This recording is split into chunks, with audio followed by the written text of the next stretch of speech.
encore plus parce que je maîtrise mieux l'univers, parce que je sais faire. Je connais les personnages. Euh, la grosse difficulté, c'est arriver à renouveler, à amener des nouvelles choses sans que ça déplaise au lecteur en fait. Faut pas l'amener trop loin, il faut que ça ressemble à ce qu'il a déjà lu tout en étant nouveau. Ça, c'est pas évident à faire. Moi, j'avais fini cette grosse histoire, mais j'avais travaillé 17 ans dessus. J'avais pas vraiment envie d'abandonner cette petite famille. Je les aimais bien, tous ces personnages. Quand j'ai arrêté la nef, en fait, j'étais pris par l'histoire de magasin sexuel que j'avais sous le coude depuis déjà 3 ans. Donc j'avais envie de dessiner ça aussi avant que quelqu'un d'autre ait la même idée que moi. Voilà. Et quand j'ai fini magasin sexuel, je n'ai pas du tout pensé à reprendre la nef tout de suite. En fait, d'abord, j'ai cherché d'autres histoires. J'ai travaillé pendant 1 mois et demi sur un autre projet. J'ai storyboardé 80 pages. Et en fait, mon éditeur m'a dit qu'il attendait encore autre chose de moi. Et c'est là que Jean-Luc Loyer m'a reparlé de mon histoire de phare qui part dans l'espace. Une histoire que j'avais inventée à l'époque du tome 2 de la nef en 94. Voilà. Donc j'ai ressorti ça des cartons. Oui, sauf que là, les gardes vont réussir leur enquête. Je ne devrais pas le dire, mais ils vont plutôt être bons ce coup-ci. Parce que dans le précédent, ils trouvaient tout, mais ils ont préféré rentrer à la maison la queue basse parce que ils avaient fait des grosses bêtises entre-temps, quoi. Là, oui, il y a tous les ingrédients que j'aime moi aussi. Et encore, j'ai considéré cet album-là comme un nouveau tome 1. C'est-à-dire qu'il y a plus une mise en place encore à nouveau de l'univers pour réhabituer le lecteur à la Nef des Fous. Et là maintenant, sur le tome 2, je vais être beaucoup plus libre, à nouveau faire des cases un peu zarbi, des découpages étranges et m'amuser avec l'univers. C'est prévu pour 3, mais peut-être qu'il y en aura 4, parce que comme j'ai compliqué l'histoire comme dans le cycle précédent, j'ai rajouté des ingrédients qui n'étaient pas prévus, parce que les coloquins, des dindes, voilà. Au lieu d'avoir une enquête, celle de la disparition de la reine, je me retrouve avec les dindes géantes qui envahissent le bourg d'eau folle et les coloquintes qui font à nouveau leur apparition dans les champs du royaume.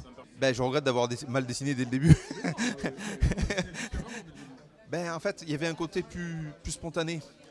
J'avais pas les mêmes outils, j'avais un stylo plume qui allait plus vite, donc l'ancrage se faisait forcément plus rapidement. Et je galérais tellement des fois à dessiner qu'à la fin du mois, il fallait à tout prix tomber mes 4 pages pour pouvoir vivre. Et donc je torchais les dernières pages. Des fois, il y a des pages du tome 1 qui ont été faites en une journée. Scénario, dessin, couleur. Un truc incroyable. Même la page compliquée, la page 5 où il y a le train, il y a 5 jours de boulot. Pour une page pareille, je mets 17 jours maintenant. C'était plus rock'n'roll à l'époque. Mais en fait, c'est justement après j'avais jamais été édité auparavant avec le tome 1. Et donc après, quand tu reçois l'album, tu es content, tu as ton bouquin, mais tu vois tes erreurs et tu sais qu'elles sont imprimées, mais elles seront imprimées plus longtemps que ce que je vais vivre, quoi. Voilà, les erreurs sont là et peut-être pour l'éternité, quoi. Jusqu'à ce qu'on en ait marre de lire de la BD, quoi. J'essaie d'être plus simple, mais en même temps j'aimais bien ces perspectives déformées. Le problème c'est que c'est priorité d'abord à l'histoire maintenant, donc c'est pas toujours facile en fait de faire du brawl, le mot belge. Ça a l'air simple quand tu le vois sur le papier, mais quand tu es devant ta page, c'est pas facile forcément de faire les découpages bizarres que je trouve. J'ai en souvenir une page du tome 6 où le personnage marche sur les cases comme si c'était un escalier. Ça, c'est une idée que j'ai eue en me réveillant le matin. Je dis, ouais, c'est génial. Vite, je suis allé faire le storyboard, mais même déjà, rien que sur le storyboard, ça rentrait pas, ça marchait pas. C'était plus simple dans mon esprit, quoi. Bon, je suis arrivé à le faire à peu près, comme ça marche, mais c'était quand même plus facile dans ma tête, quoi. Moi, je dis que c'est faux. Excuse-moi, mais c'est que j'ai lu des critiques sur une critique où quelqu'un dit il refait des détails partout, tout ça. Et du coup, j'ai ouvert mon tome 7 quand même et j'ai comparé. Non, il y a aussi 12 cases par planche, des détails partout dans les planches. Là, des fois, je comprends pas. Alors après, je suis peut-être un peu plus bavard que par moment, donc ça remplit bien. Je crois pas. Je sais que, par contre, j'ai passé 7 jours par noir et blanc. Normalement, je fais mes pages en 4 jours en couleur, en une semaine en couleur. Donc 7 jours que pour le noir et blanc, c'est beaucoup. Un imbécile, j'ai stocké 30 pages à mettre en couleur à la fin. Sauf que quand tu attaques les couleurs, ça fait, t'as 60 jours qui ont déjà été payés. Et tu dois bosser pendant 60 jours sans être payé. Voilà. Donc je vais plus faire ce genre de bêtises. C'est qu'en fait, un libraire m'avait commandé le noir et blanc pour faire un tirage luxe. Donc j'ai stocké les pages au fur et à mesure que je les faisais. L'avantage du noir et blanc, c'est que tu perds pas 2 jours à la couleur, donc tu es encore dans ton histoire, dans la narration et dans le dessin. Donc ça permet quand même de gagner un peu de temps, entre guillemets, parce que... Ouais. Alors qu'en couleur directe, tu peux gagner du temps différemment, c'est-à-dire que tu vas pas tout ancrer. Hein, tu vas cacher ton erreur tout de suite sous la couleur, s'il y en a une. Alors que si tu laisses ton dessin en noir et blanc, tu vas refaire ta case pour cacher cette erreur. On peut la redessiner deux fois.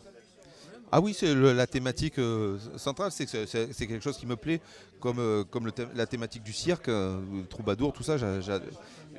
C'est ce qui ça a été le déclic pour faire cette histoire-là. Parce que quand j'ai décidé de refaire la Nef des Fous, j'avais envie de faire une aventure dans le château, dans la ville, avec la famille royale et les 2 gardes, mais j'avais pas la ligne directrice de l'histoire. Et donc c'est une piste ou une fausse piste, le magicien. Voilà. Mais ce sont des personnages principaux. Baltimore va découvrir l'amour. Il me fallait les oiseaux, j'aime bien, mais dans la Nef des Fous, on peut pas. Les oiseaux ne volent pas, donc il fallait des oiseaux qui volent pas.